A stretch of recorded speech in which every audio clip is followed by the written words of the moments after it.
আর এগুলো extra cover একটু আগে।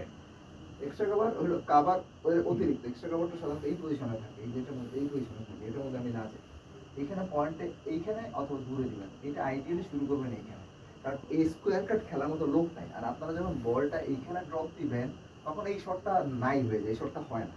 কারণ এইটা হইতেছে যে আপনার এইখানে বল করলে আসবে বল এইদিকে, তো তাইলে আপনার এইখানে একটা কাভারের একটা ফিল্ড থাকবে। তাহলে কটা গেল? এক একটু নাম্বারিংটা করে ফেলে ইয়ে হবে। ওটা মুছে দেন, ওটা ডট দিয়ে দেন।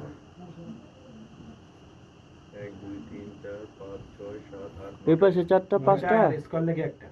5টা আর 2টা 7 2 হ্যাঁ। এইটাকে এইভাবে রাখবেন, এই দুইটা যাতে এক লাইনে না থাকে, এটাকে দরকার একটু এদিকে সরাই দিবেন। পুরো হ্যাঁ বুঝছেন না? এইটাকে পার্সোনালের উপরে বেস করে দেখবেন যে কে কোন দিকে। ওই যে ওই গ্যাপটা আর কি দাদা, এই দুইটার গ্যাপটা হ্যাঁ। এই দুইটা মাঝখানে, এটা মাঝখানে, যাতে এই দিকেও কভার করতে পারে, এই দিকেও কভার করতে হুম পারে। আর স্কোয়ার লেগ এটা কাছে রাখবেন, দূরে রাখার দরকার নাই আপাতত। এটা স্কোয়ার লেগ অথবা ফাইন লেগ, যে কোনো এক জায়গায়, এই যে কোনো এক জায়গায় রাখতে হবে। হুম ঠিক আছে?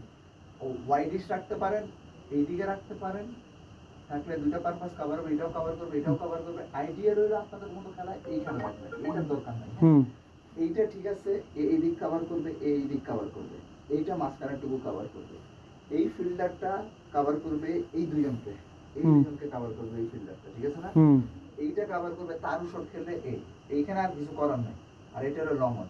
যদি দেখেন যে একটা ব্যাটসম্যান এটা খেলতে পারতেছে না, এটার কাছে নিয়ে আসে, কাছে নিয়ে এসে এখানে এক আটকে দিবেন, যদি এখানে, কারণ এই জায়গাটা অনেক বড় একটা অনেক হ্যাঁ।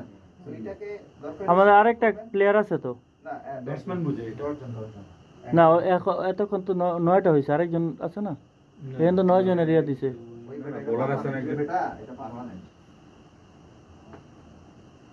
এই যে বোলার বোলার উইকেট কিপার। হ্যাঁ 2 আর ওই পাশে 5 জন। 6 7 8 9 10।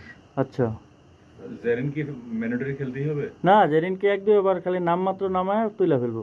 মানে কি মাঠে রাখতে হবে না, মানে ব্যাটিং করতে হবে, ব্যাটিং করতে না না না, এগুলা করতে হবে না। আমি চাইলে না নামাইতেও পারবো বা একটু উঠাইতে পারবো।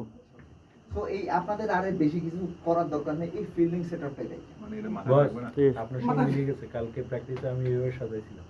ও এই জন্য জিতছেন তো। এই জন্য জিতছে। এই জন্য জিতছে দেখছেন? ওকে ফাইন, তাহলে এইটা মনে থাকবে তো? হ্যাঁ আচ্ছা ওকে ফাইন। এখন বোলিং এর কথা বলি। বোলিং সবসময় আপনাদের বোলারদেরকে বলবেন জোরে বল করার দরকার না। তুই যদি আস্তে এইখানে বল করো, এই জোরে Line বল length, করতে line পারো, length। তাও যথেষ্ট। ওয়াইড হলে তো 3 রান কিছু করার নেই, কিন্তু ওদেরকে বলবেন যে এই সাইডে বল করতে, স্ট্যাম্প এই স্ট্যাম্পে এইদিকে বল করতে, এই সাইডে যাতে নাই যায়, এই সাইডে হলে এগুলো হলো ফ্রি হিট, বুঝছেন? মানে আমরা ব্যাটসম্যান, এখানে ব্যাটসম্যান সবাই এইভাবে খেলবে, মাহমুদ কোন দিকে মারছে, এদিকে মারছে না? হুম